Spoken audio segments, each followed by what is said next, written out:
शांति। अविनाशी विश्व नाटक पार्ट 2, फर्स्ट चैप्टर का सेकंड पार्ट है। पहले मुर्गी या अंडा।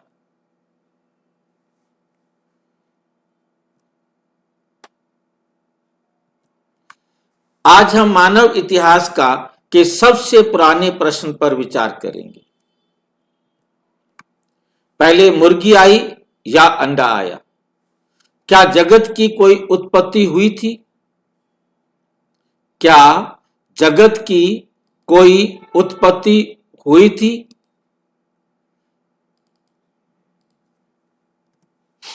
या ये दुनिया, ये ब्रह्मांड अनादि है, अविनाशी है और अपनी निश्चित गति में चलता रहता है?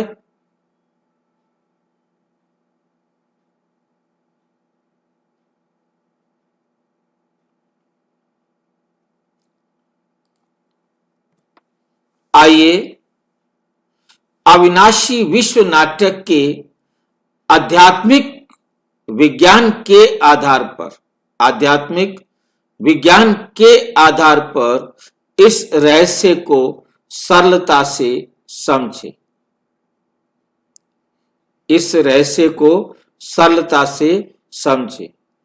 क्योंकि ये विश्व नाटक है और विश्व नाटक कैसे चलता है, कैसे ये काम करता है, इस बात को हम अच्छी तरह समझने का प्रयास करेंगे।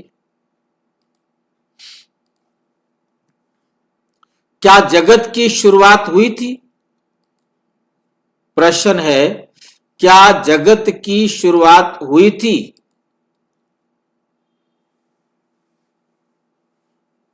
क्या कहेंगे?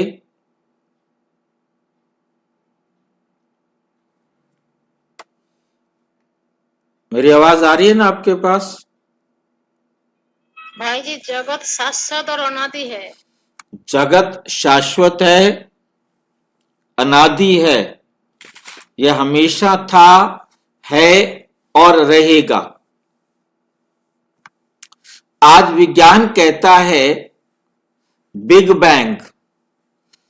बिग बैंग का अर्थ है ब्रह्मांड की शुरुआत। एक बहुत बड़ी आवाज हुई, धमाका हुआ और इस संसार की शुरुआत हुई। लेकिन सवाल यह है कि बिग बैंग से पहले क्या था? बिग बैंग से पहले क्या था, यह किसी को भी पता नहीं है। पता तो बिग बैंग के बारे में भी नहीं है। बिग बैंग बोल दिया तो उसका कारण बिग बैंग क्यों हुआ, ये रीजन भी जानना बहुत जरूरी होता है। क्योंकि तभी तो पहले होगा। यदि बिग बैंग से पहले कुछ नहीं था तो बिग बैंग कैसे हुआ? बिग बैंग होने का कारण भी हमें मालूम होना चाहिए। जब तक बिग बैंग का कारण नहीं मालूम तो बिग बैंग हो नहीं सकता। क्योंकि हम विज्ञान के आधार से, हम आध्यात्मिक आधार से और परमात्मा ने आके समझाया कि क्रिया की प्रतिक्रिया होती है, बिना एक्शन के रिएक्शन नहीं होता। और फर्स्ट एक्शन कोई ना कोई तो करेगा। फर्स्ट एक्शन कोई ना तो कोई करेगा। क्योंकि इसके लिए हमने चर्चा की थी न्यूटन के लॉ की। क्योंकि उसके अंदर के कोई ना कोई तो पहले चलाया होगा ना, वरना हर चीज चली तो कैसे चली? रुकी हुई है, वो चल नहीं सकती। उसको चलने के लिए कोई फोर्स चाहिए। और इस संसार को चल रहा है संसार, तो इसको चलाने वाली कोई तो ट्रिगर करने वाली ताकत होगी ना। शक्ति कहां थी जिसने बिग बैंग किया? पदार्थ कहां था? ऊर्जा किसके अधीन थी? क्योंकि तीन चीजें तो काम करेंगी ना। पदार्थ भी काम करेगा, ऊर्जा भी काम करेगी, शक्ति भी काम करेगी। आखिर ये कहीं होंगे तभी तो ये कोई काम करेंगे। ये कहां थे, किस रूप में थे जो बिग बैंग हुआ? इस बात को हमें बहुत अच्छी तरह से पहले समझना होगा, क्योंकि जो हमें कहते हैं कि संसार बिग बैंग से शुरू हुआ है, उनको बताना है कि बताओ बिग बैंग से शुरू हुआ, बिग बैंग से पहले क्या था। क्योंकि जब आप उससे निरुत्तर करेंगे तब आप वैज्ञानिक जो आपसे संपर्क में आएंगे, तब आप उनको अपनी बात, ब्रह्मा कुमारिस के ज्ञान की बात समझा सकेंगे। उनको पूछना है कि बिग बैंग हुआ, अच्छा बिग बैंग से पहले क्या था, बिग बैंग क्यों हुआ, उसका कारण तो होगा ना। क्या हुआ जो बिग बैंग हुआ, सारा संसार फूटा, क्या हुआ। क्योंकि उससे फिर क्वेश्चन पूछना है कि मान लो कुछ भी गपोड़ा बोलता है तो उससे पहले क्या हुआ, कोई भी एक्शन होने का रीजन बताओ, क्या क्या अवेलेबल था और उससे ये हुआ। क्योंकि कुछ नहीं से कुछ नहीं हो सकता, कुछ नहीं से कुछ नहीं हो सकता, बिना किसी एक्शन के, क्रिया के प्रतिक्रिया नहीं हो सकती। बिग बैंग एक प्रतिक्रिया है, उसकी क्रिया पहले बताओ। यही क्वेश्चन है आज का कि अंडा पहले कि मुर्गी पहले। क्योंकि अंडे की प्रतिक्रिया है मुर्गी और मुर्गी की प्रतिक्रिया है अंडा, अंडे की प्रतिक्रिया है मुर्गी और मुर्गी की प्रतिक्रिया है अंडा। मुर्गी थी तो अंडा दिया ना। बिग बैंग हुआ तो कैसे हुआ, बिग बैंग होने की मुर्गी कौन सी है या अंडा कौन सा है, किसने बिग बैंग किया, किस प्रतिक्रिया का स्वरूप हुआ, यह जवाब उनके पास नहीं होगा, तो उसकी जो थ्योरी है वो ऑटोमेटिक रॉन्ग हो जाएगी। हमारा प्रयास है कि हमने उनके द्वारा बताई गई बात को आधार से, वैज्ञानिक आधार से प्रूव करें कि वो अपनी बात में पूर्णतया सत्य नहीं है।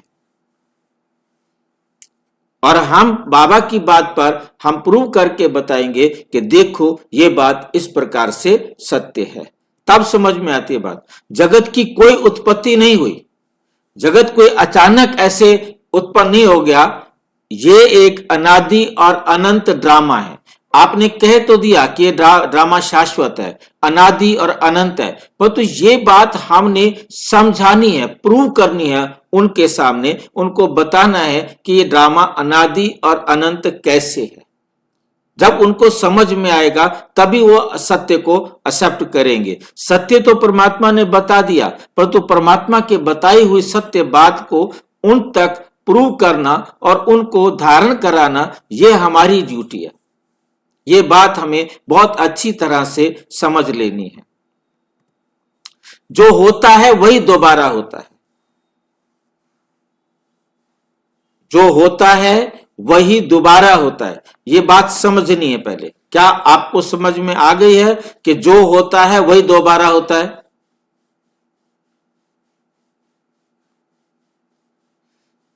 हाँ जी, ड्रामा हूबहू रिपीट होता है। हूबहू रिपीट होता है, ये बात उनको बहुत जरूरी समझानी है। ये बात समझाने के लिए हमें बहुत अच्छी तरह से समझ लेना है कि उनको बताना है, ये बात उनको अच्छी तरह से समझानी है कि ड्रामा हूबहू रिपीट होता है। किसने कहा कि ड्रामा हूबहू रिपीट होता है? पहले उनको कह सकते हो, जो दुनिया में भी कोटेशन बनी हुई है कि हिस्ट्री रिपीट्स, ये दुनिया की कोटेशन है कि हिस्ट्री रिपीट्स, हिस्ट्री जो है दोहराई जाती है। उनको बताना है कि हिस्ट्री दोहराई जाती है, तो वो कई जो समझदार होंगे वो एक्सेप्ट कर लेंगे कि हाँ ये बात ठीक है। परंतु यहां पर साइंटिफिक उनको बताएंगे एक अद्भुत रहस्य जो स्वयं परमपिता परमात्मा ने आकर बताया है। ये अद्भुत रहस्य किसी और ने नहीं बताया, स्वयं परमपिता परमात्मा ने आकर समझाया है। ये अद्भुत रहस्य इन 3 लाइनों के अंदर दिया है। इन 3 लाइनों को हमें बहुत अच्छी तरह याद कर लेना है। जब हमारे पास चित्र हो तो हम दिखा सकते हैं, परंतु ये चित्र ना हो तो हम उसे अच्छी तरह वर्ड बाय वर्ड समझा सके, क्योंकि ये शब्द बहुत कमाल के बाबा ने 3 लाइनों में जोड़े हैं। आप यहां पहली बार ही नहीं आए। आप 5000 वर्ष पूर्व भी इसी स्थान पर, इसी समय, इसी प्रकार से आए थे, अब आए हैं और हर 5000 वर्ष पश्चात आते रहेंगे। क्यों? क्योंकि इस सृष्टि रूपी नाटक की हर 5000 वर्ष पश्चात हूबहू पुनरावृत्ति होती है, हूबहू पुनरावृत्ति होती है।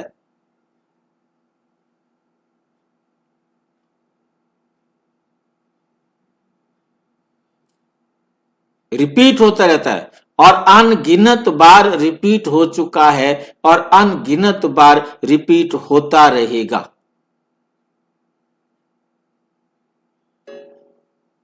हमारा सबसे छोटा जो ड्रामा है वो एक दिन का ड्रामा है। रात और दिन, ये दो चीजें हैं, उनको बता दो। ये बताओ कि पहले रात थी या दिन था।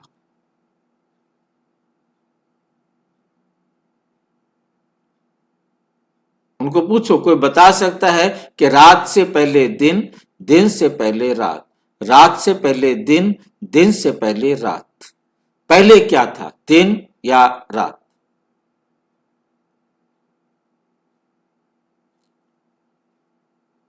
कोई एक तो पहले होगा ना।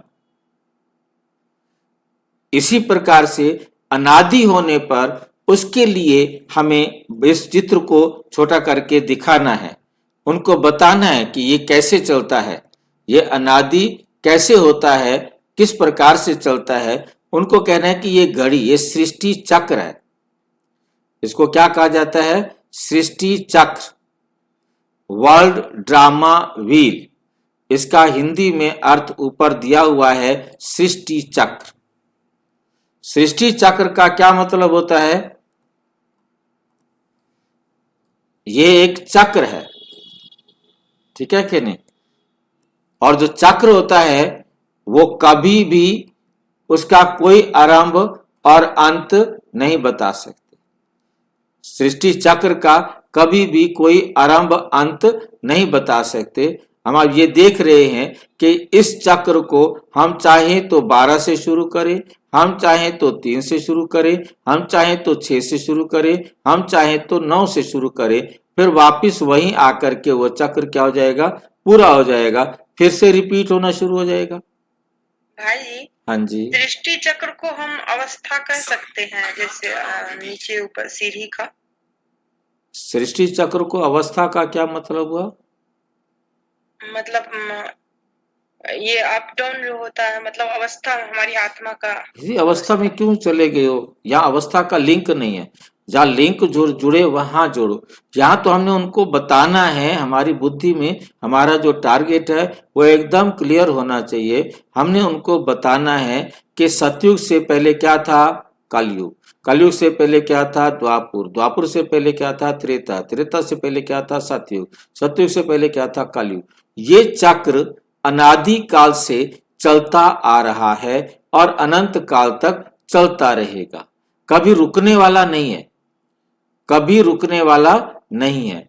तो इसी प्रकार से हम यदि एक नंबर को मतलब मुर्गी मान ले तो 2 नंबर को अंडा मान ले, तो ये पहले था 1 2 3 4, 4 युग है। तो इन 4 युगों में पहले कौन सा युग था? सतयुग था। सतयुग से पहले क्या था हम बता सकते हैं। तो ये क्रिया की प्रतिक्रिया चलती है। तो यहां हमने क्रिया की प्रतिक्रिया को वो कहते हैं पहले क्या था, पहले सतयुग था कि कलयुग था। तो उनको बताना है, यहां पर न्यूटन के लॉ को डिक्लेयर करना है कि न्यूटन के लॉ में उनको समझाना है कि जब थीसिस को स्टडी किया जा रहा था उस समय उनका जब स्टडी कर रहे थे तो उनका प्रश्न उठा कि ये बात तो ठीक है कि कोई चीज रुकी हुई है, जब तक हम उसे धक्का नहीं देंगे वो चलेगी नहीं, और जो चीज चल रही है जब तक हम उसे रोकेंगे नहीं रुकेगी नहीं। रुकती है तब जब कोई भी हवा हो, वस्तु हो, स्थान हो, कोई चीज हो, उसको रोकेगा तो रुकेगी, नहीं तो चलती ही रहेगी। तो वहां क्वेश्चन अराइज हुआ कि आखिर सबसे पहले किसने चलाया? यही क्वेश्चन न्यूटन से पूछा गया। अब न्यूटन के पास इसका जवाब नहीं था। अब ये नहीं है कि उसके पास जवाब नहीं है तो उसके हम थीसिस फेंक दें। मतलब उन्होंने कहा ये बात मेरे पास इसका कोई जवाब नहीं। तो उन्होंने सबने भी, क्योंकि वो भी समझदार हैं, वैज्ञानिक हैं, तो जो उसके उस थीसिस को एक्सेप्ट कर रहे हैं, तो उन्होंने कहा कि आखिर किसी ने चलाया तो होगा ना, कौन हो सकता है भाई, ये नहीं बता सकता, इसका कोई मतलब नहीं है। तो उन्होंने सबकी एक्सेप्टेंस से ये बात एक्सेप्ट की कि God is the first mover. ये उसके मतलब जो है ना क्या बोलते हैं, थीसिस के अंदर नोट दिया गया कि God is the first mover. क्योंकि संसार चला है तो किसी ने चलाया होगा, सब ने एक्सेप्ट करके थीसिस को कंप्लीट किया और जमा कर दिया। तो अब हमें समझ में आया कि God is the first mover. तो अब परमात्मा ने आके बताया कि I am the first mover, मेरा काम है सबको गिरती कला से चढ़ती कला में ले जाना।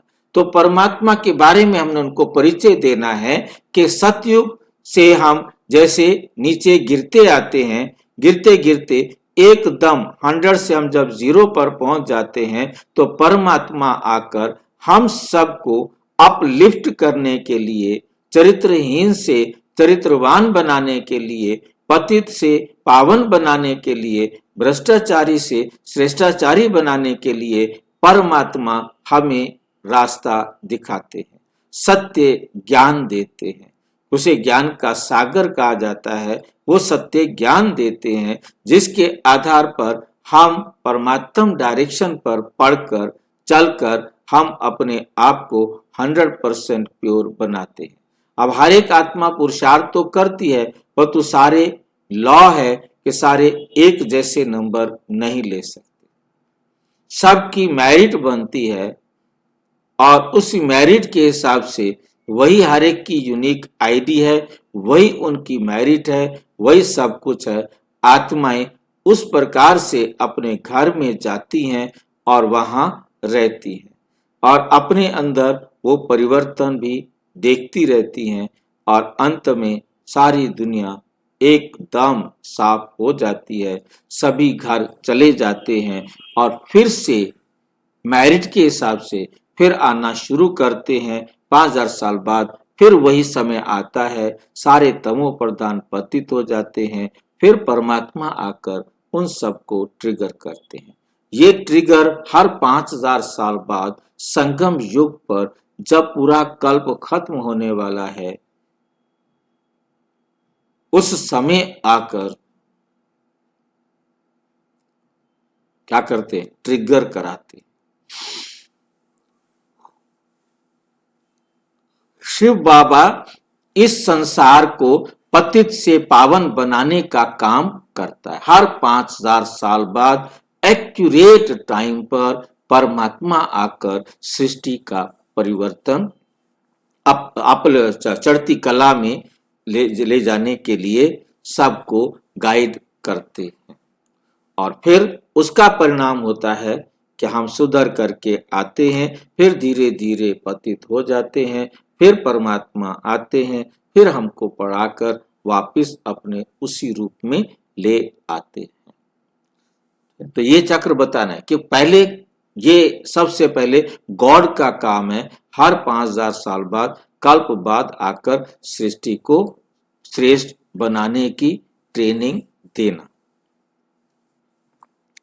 मुरली है 15 जुलाई 1970। ये नाटक अनादि है, कोई भी दृश्य नया नहीं, जो हुआ वही होगा।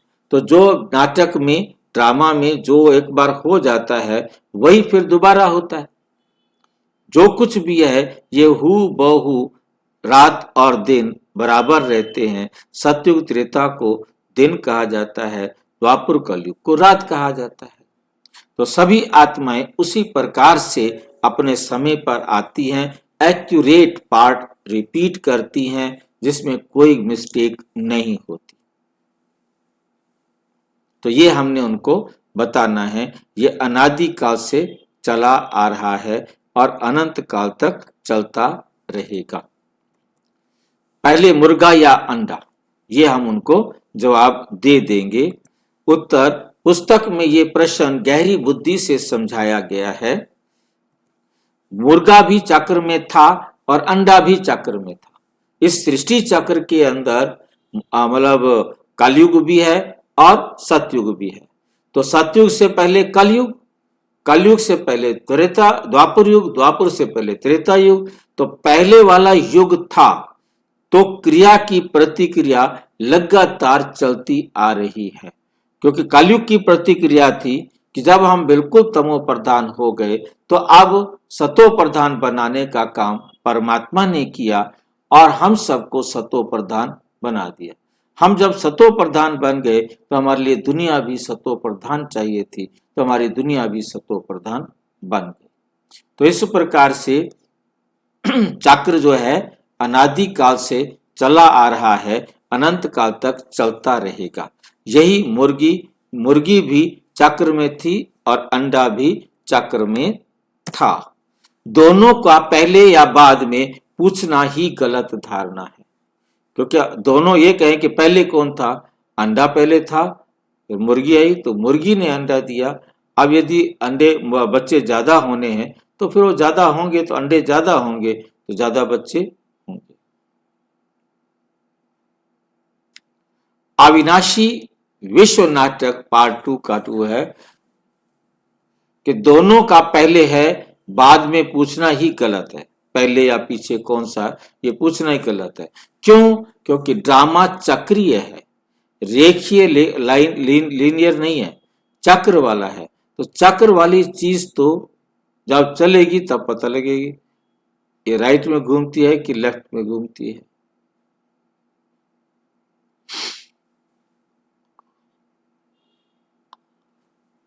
ये चक्र चलता ही रहता है। लीनियर में तो है कि लाइन कहां से शुरू हुई, लाइन कहां पर बंद हो गई। लीनियर में तो आरंभ और अंत आ जाता है, परंतु इस ड्रामा के चक्र को कोई भी नहीं जानते। रेखीय में आप पूछ सकते हैं पहले क्या, यदि रेखीय बताएंगे ना, रेखा में है ऐसे सीधा जी पहले ये था फिर ये हुआ, तो उसके अंदर पूछा जाएगा कि उससे पहले क्या था, उससे पहले क्या था।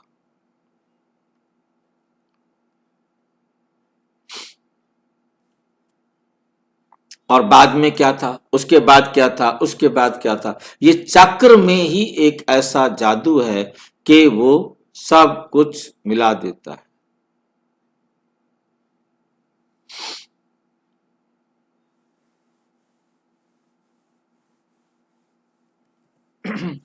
परंतु चक्रीय में हर बिंदु अनादि है, कहीं से भी उसको शुरू करोगे उससे पहले भी वहां दिखाएगा।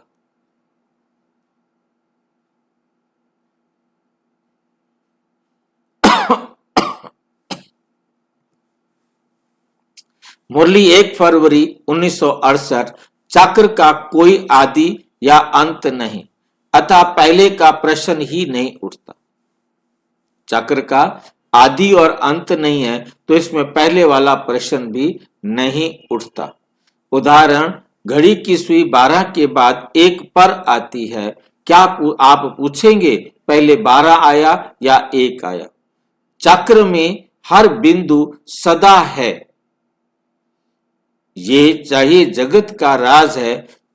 नंबर 3, पदार्थ और जीवन क्यों उत्पन्न हुआ।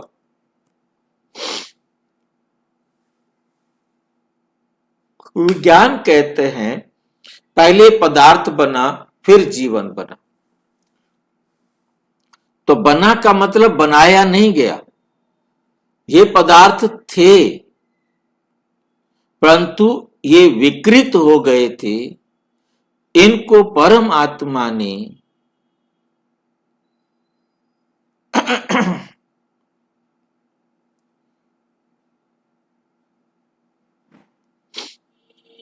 पहले पदार्थ बना के फिर जीवन, कुछ दार्शनिक कहते हैं पहले चेतना बनी, आत्मा बनी, फिर पदार्थ बना। परंतु हम बाबा हमें समझाते ये पदार्थ भी हमेशा था और मदनी और जो है ना चेतना भी वो पहले से थी, पदार्थ भी पहले से था, चेतना भी पहले से थी। पहले दृष्टि अच्छी थी, सिविल आई थी, किसी को गंदी नजर से नहीं देखा।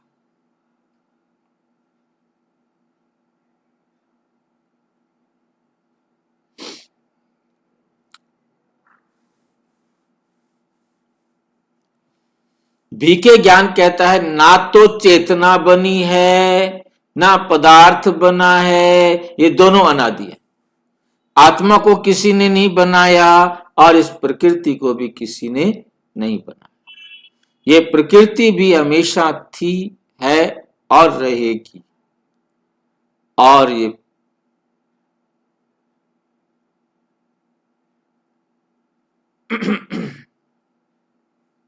दोनों अनादि है। आत्मा अनादि, पदार्थ अनादि, ड्रामा अनादि, दृश्य दृश्य जितने भी हैं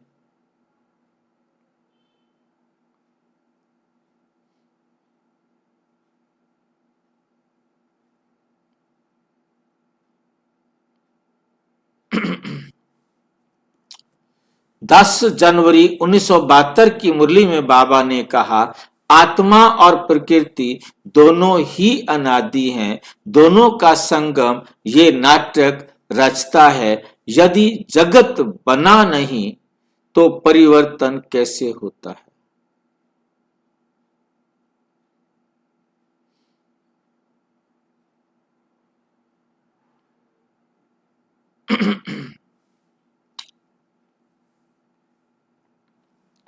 यदि जगत बना नहीं तो परिवर्तन कैसे होता है। यही पुस्तक का सबसे बड़ा सुंदर बिंदु है। जगत बनता नहीं है, जगत बनता हुआ दिखाई देता है। लाइन को ध्यान से नोट करना है। जगत बनता नहीं है, जगत बनता हुआ दिखाई देता है।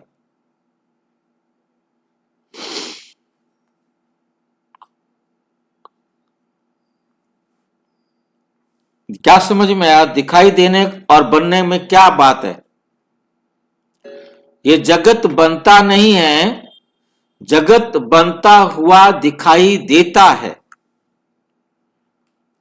कौन एक्सप्लेन करेंगे?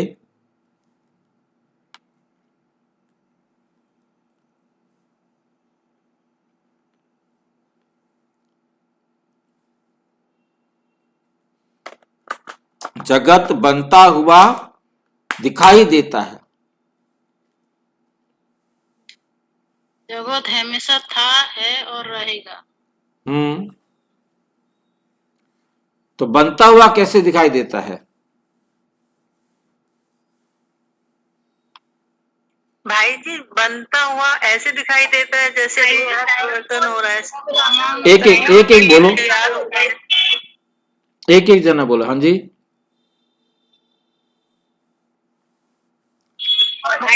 सतयुग की तैयारी हो रही है ना, जैसे भाई परिवर्तन कर रहे हैं आप परिवर्तन हो रहा है कि देवी देवता वाले गुण आ रहे हैं और सारा परिवर्तन हो रहा है, तो जगत तैयार हो रहा है ना, सतयुग की तैयारी हो रही है जो।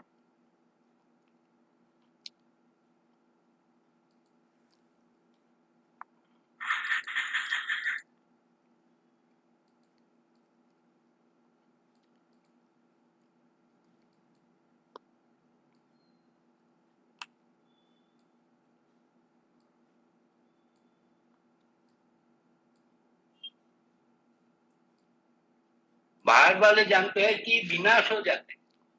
हाँ जी, से बाहर वाले सोचते हैं कि विनाश हो जाएगा कलयुग के बाद। ये मॉडल आपको दिखाना है। ये मॉडल आपको दिख रहा है? नहीं दिख रहा है।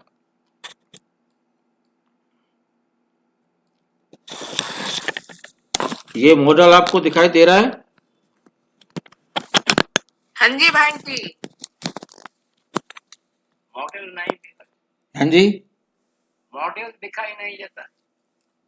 नहीं दिख दिखा रहा है रहा भाई, दिखाई दे रहा है। कहाँ पर मॉडल? अब दिखाई दे रहा है। अब दिखाई दे रहा है ऊपर? नहीं हाँ जी। दिया, नहीं देखा। थोड़ी सा टकरा रही है, ये क्या है? मॉडल ही होगा।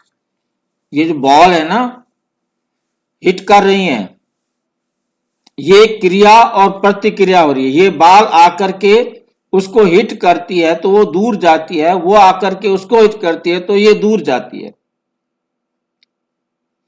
ये नियम है क्रिया की प्रतिक्रिया। यही प्रतीक। समझ में आया? तो कि पहले कोई तो क्रिया करेंगे ना। हाँ, क्रिया की प्रतिक्रिया होती है, क्रिया की प्रतिक्रिया होती है। दिखाई दे रहा है अब ना? तो पहली क्रिया किसने की? परमात्मा ने सबसे पहले ये क्रिया की। पहली बार बाल जो है ना, परमात्मा ने हिट की। ये बात मैंने न्यूटन के लॉ के हिसाब से समझाया कि पहली बार जो है, पहली बार न्यूटन जो है ना हिट करता, परमात्मा हिट करते हैं। पहली बार परमात्मा आकर हमें श्रेष्ठ कर्म करना सिखाते हैं। हम जब श्रेष्ठ कर्म करते हैं तो उसके परिणाम में हमको श्रेष्ठ कर्म सतयुग में मिलते हैं। तो पहला संगम युग हुआ ना। हाँ, संगम युग में परमात्मा हमें क्रिया का आरंभ करना सिखाते हैं कि जो देता है सो देवता है। तो हमारे से वो सतो प्रधान एक्ट कराते हैं, जिससे हम सतो प्रधान बनते हैं और फिर सतो प्रधान दुनिया को एंजॉय करते हैं। फिर धीरे धीरे हमारे एक्ट में गिरावट आती जाती है। जब बिल्कुल गिरावट आ जाती है तो फिर से हमें सिखाते हैं। ठीक है, तो ये बनता हुआ दिखाई दे रहा ना, परमात्मा आकर तमो प्रधान से सतो प्रधान बनाते हैं। तो ये बनता हुआ दिखाई देता है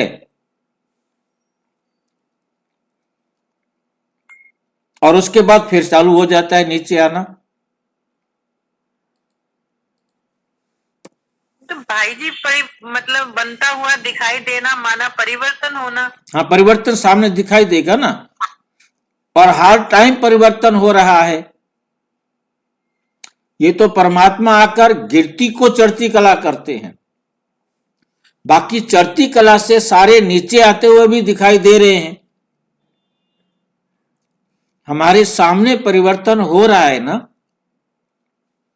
हाँ जी। सीढ़ी ऊपर नीचे होते रहेंगे और रहता भी है। कोई हमारे संबंध संपर्क में आया है, क्यों आया है?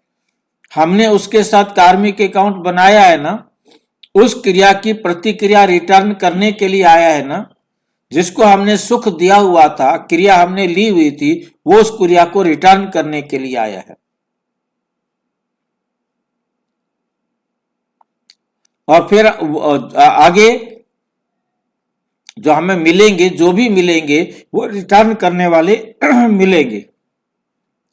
और ये ड्रामा बाबा ने जो गुह्य राज समझाया है, जो यहां पर आपने कर्मों की गति की बात यहां पर आपने सबको समझा देनी है, वो ये कि हर एक्ट पिछले कर्म की प्रतिक्रिया है, पिछली क्रिया की प्रतिक्रिया है। और जो प्रतिक्रिया अब हुई है उसकी प्रतिक्रिया आगे होगी। जैसे आपने इस गिफ्ट के अंदर देखा कि क्रिया की प्रतिक्रिया हो रही है। एक बाल आके टकराई है, दूसरी उसको बार बार, और ये क्रिया की प्रतिक्रिया नॉन स्टॉप चलती रहेगी जब तक इन बाल को रोका नहीं जाएगा किसी भी तरीके से। तो ये अनादि काल से चलती आ रही है और अनंत काल तक चलती रहेगी। ये हमने समझाना है। हाँ जी, पहली बार हमको जैसे हिट गॉड ही करते हैं। हर काल परमात्मा आकर हमें अपलिफ्ट करते हैं, सबको। जीरो से टॉप पर पहुंचाते हैं। वैसे ही ड्रामा में हर सीन पहले से निश्चित है। ये बात हमें समझानी है कि 5000 साल की जो फिल्म है, बॉल को रोकने का कोई तरीका नहीं, कोई नहीं रोक सकता, नहीं, क्योंकि इस मॉडल की बॉल को तो रोक देगा, परंतु जो वर्ल्ड ड्रामा का बना हुआ है सिस्टम, क्रिया की प्रतिक्रिया, वो कभी भी नहीं रुक सकती। सारा खेल ही क्रिया की प्रतिक्रिया पर है, क्रिया और प्रतिक्रिया पर। हम सतयुग में क्यों गए? हमने अपने आप को सतयुग के लायक बनाया। हम सतयुग से त्रेता में क्यों आए? क्योंकि हमने अपने गुणों को क्षय किया। अच्छा, त्रेता से द्वापर में क्यों आए? क्योंकि हमने और क्षय किया। द्वापर से कलयुग में क्यों आए? क्योंकि हमारे गुण और क्षय हो गए। जब हम बिल्कुल सारे गुण खत्म कर बैठे तो परमात्मा ने पुनः गुणों को धारण करने की विधि सिखाई और हमें सतयुग में पहुंचा दिया। मतलब हर क्रिया की प्रतिक्रिया, जैसे उसने कहा बिग बैंग हुआ, बिग बैंग से पहले क्या था? अब यदि हम कहें कि सतयुग में पहला लक्ष्मी नारायण, अच्छा वो नारायण कहां से आए? हमने बताया कि उनको परमात्मा ने आके समझाया है, मैं आकर तुम पतितों को पावन बनने की विधि सिखाता हूं। ये नारायण बनता है, ये 100% प्योर बनती है आत्मा, इसलिए सतयुग में आती है। क्रिया की प्रतिक्रिया है। बिना नारायण विष्णु बने, बिना परमात्मा के पढ़ाए वो 100% कैसे हो गया? 100% होने का रीजन समझाना है। पूरे चक्र को हम बहुत अच्छी तरह से समझ सकते हैं। हम सतयुग में जो आए थे 100% आत्मा थी, उसके बाद काम वाली धीरे धीरे बाद में जुड़ती गई मेरिट के हिसाब से। जिनकी जितनी मेरिट कम थी उतना लेट आए। अब जो आत्माएं धीरे धीरे जनसंख्या बढ़ती गई है, आने का लॉजिक सीधा क्लियर समझ में आया, और उसके बाद हर आत्मा गिरती आई, सारी आत्माएं गिरती आई। कोई भी आत्मा गिरती कला में चढ़ती कला नहीं हो सकती। बीच में सिर्फ परमात्मा ही आकर चढ़ती कला करते हैं। सभी आत्माओं को एक साथ पढ़ाते हैं। सभी आत्माएं अपने पुरुषार्थ अनुसार अपनी चरम अवस्था को प्राप्त करती हैं और फिर उसी मेरिट पर फिर आती हैं। इसलिए ये ड्रामा के अंदर जो कुछ भी होता हुआ है वो दिखाई दे रहा है, परिवर्तन होता हुआ दिखाई दे रहा है। वैसे ही ड्रामा में हर सीन पहले से निश्चित है, परंतु अनुभव नया लगता है, क्योंकि पहले से किसी को मालूम नहीं है, भूल जाते हैं। यदि भूले नहीं तो फिर ये आर्टिफिशियल हो जाए, फिर ये नाटक क्या हो जाएगा? आर्टिफिशियल हो जाएगा।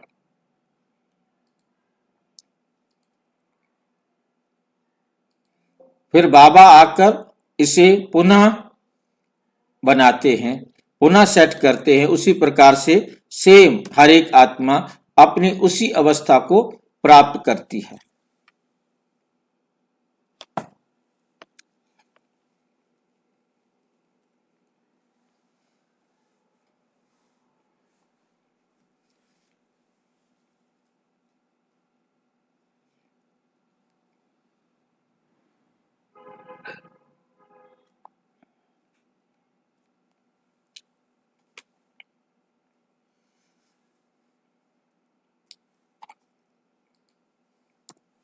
उदाहरण एग्जाम्पल दे रहे हैं हमको। जैसे एक फिल्म दूसरी बार देखते हैं तो हूबहू दिखाई देती है ना। जैसे हमने मान लो किसी भी फिल्म का एग्जाम्पल ले सकते हैं। भगत सिंह की फिल्म है, 3 घंटे की फिल्म है, उसको 2.5 घंटे में जाकर के फांसी हुई। हमने फिल्म चालू कर दी है, उसको ऑटो मोड में डाल दिया है, जैसे खत्म होगी दोबारा शुरू हो जाएगी। फिल्म पूरे 3 घंटे की है, 2.5 घंटे पर उसको फांसी हुई, और 2.5 घंटे बाद फांसी होने पर फिर फांसी उसको कब हुई? ऑटो मोड में उससे फिर फांसी कब होगी? फिर 3 घंटे बाद होंगे। हर 3 घंटे बाद उसको फांसी होती रहेगी।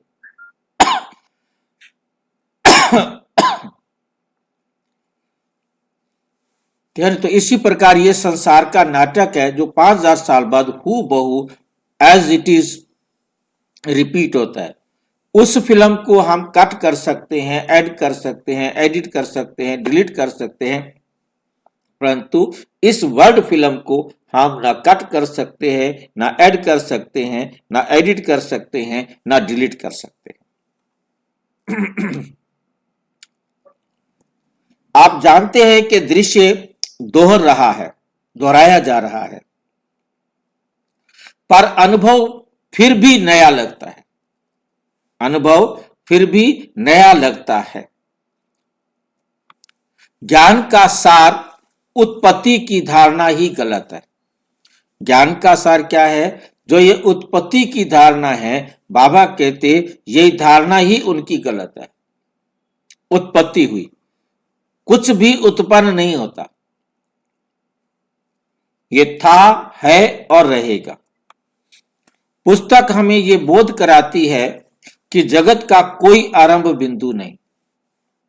जगदीश भाई ने जो बुक लिखी है अविनाशी विश्व नाटक, उस पुस्तक से अविनाशी विश्व नाटक से हमें समझ में आता है कि जगत का कोई आरंभ बिंदु नहीं है।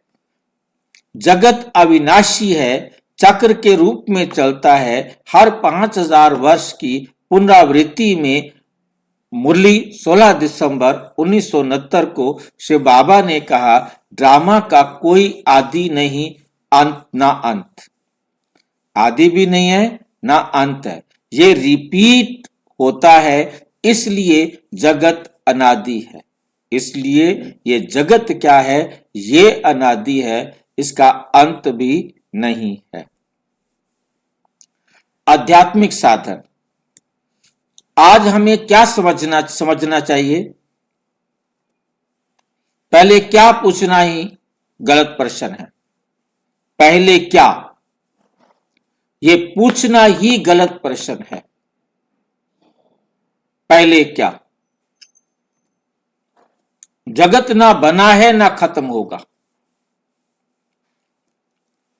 हम आत्माएं इस अनादि नाटक में अपने रोल निभाती हैं। हम आत्माएं भी अनादि हैं, इस नाटक में अपना रोल एक्यूरेट निभाती हैं। ना कोई नई आत्मा बनती है, ना पुरानी खत्म होती है। ना कोई नई आत्मा बनती है और ना ही पुरानी खत्म होती है। जो कुछ भी है वही फिर होगा। जो कुछ भी है वही फिर होगा।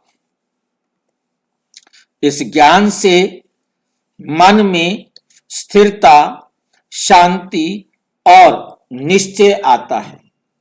निश्चय आता है। अपने को शाश्वत अनादि आत्मा समझे, ड्रामा के अनादि चक्र को देखते हुए हर दृश्य पूर्व निश्चित है, हर भूमिका तय है। हर भूमिका तय है। मैं आत्मा इस अनादि नाटक की अविनाशी अभिनेता हूं। अविनाशी, अजर अमर अविनाशी अभिनेता हूं, एक्टर हूं। शिव बाबा की गोद में सुरक्षित है। यहां क्यों लगाया कि शिव बाबा की गोद में सुरक्षित है? अर्थात शिव बाबा की गोद में हमें पुनः पतित से पावन बनने की विधि मिलती है, जिससे हम पुनः नरक से स्वर्ग के मालिक बन जाते हैं। नीचे से ऊपर चढ़ाने का काम परम पिता परम आत्मा करते हैं। अच्छा, ओम शांति।